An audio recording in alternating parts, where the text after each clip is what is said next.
അധ്യായം 4. ആദം തന്റെ ഭാര്യയായ ഹവ്വായോട് ചേർന്നു. അവൾ ഗർഭം ധരിച്ച് കായീനെ പ്രസവിച്ചു. അവൾ പറഞ്ഞു, കർത്താവ് കടാക്ഷിച്ച് എനിക്ക് പുത്രനെ ലഭിച്ചിരിക്കുന്നു. പിന്നീട് അവൾ കായീന്റെ സഹോദരൻ ആബേലിനെ പ്രസവിച്ചു. ആബേൽ ആട്ടിടയനും കായീൻ കൃഷിക്കാരനുമായിരുന്നു. ഒരിക്കൽ കായീൻ തന്റെ വിളവിൽ ഒരു ഭാഗം കർത്താവിന് കാഴ്ച സമർപ്പിച്ചു.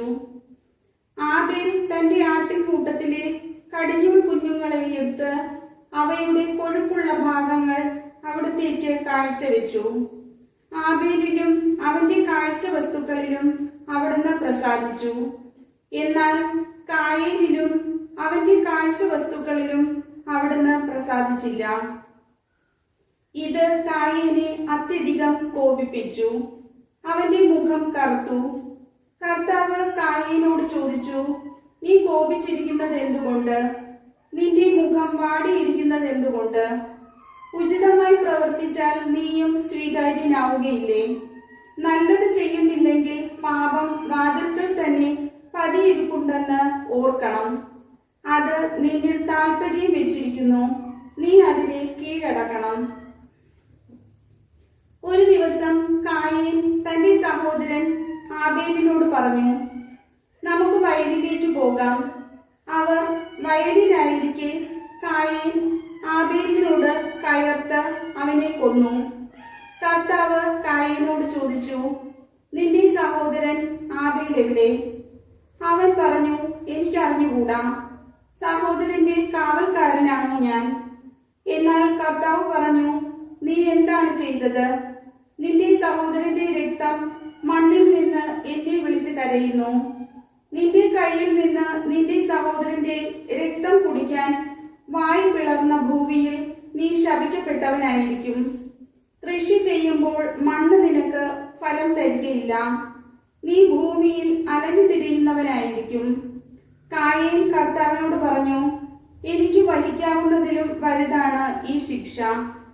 ഇന്ന് അവിടുന്ന് എന്നെ ഈ സ്ഥലത്ത് നിന്ന് ആട്ടിപ്പായിച്ചിരിക്കുന്നു.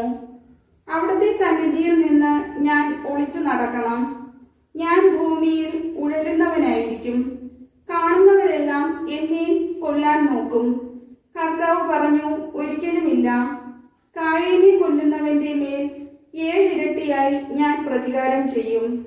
ആരും കായീനെ കൊല്ലാതിരിക്കാൻ കർത്താവ് അവന്റെ മേൽ ഒരു അടയാളം പതിച്ചു.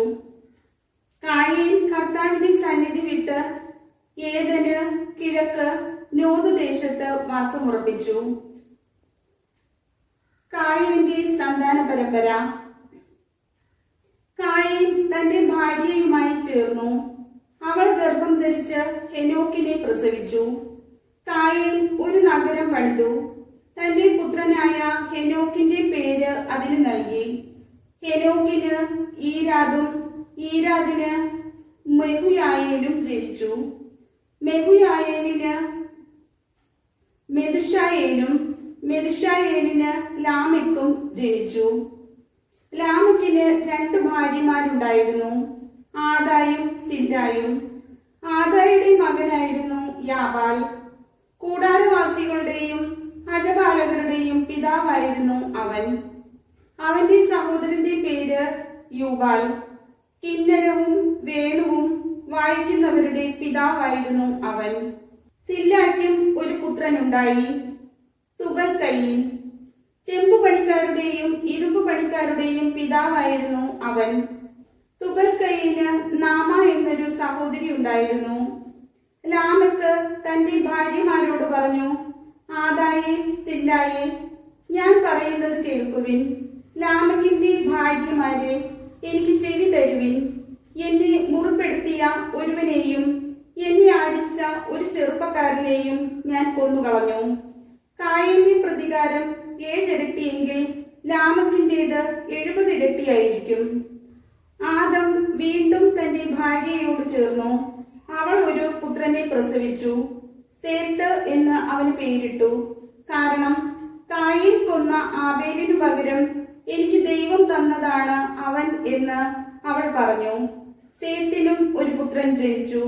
സേത്ത് അവനെ എനോഷ് എന്ന് വിളിച്ചു. അക്കാലത്ത് മനുഷ്യർ കർത്താവിന്റെ നാമം വിളിച്ചപേക്ഷിക്കാൻ തുടങ്ങി. കർത്താവിന്റെ വചനം.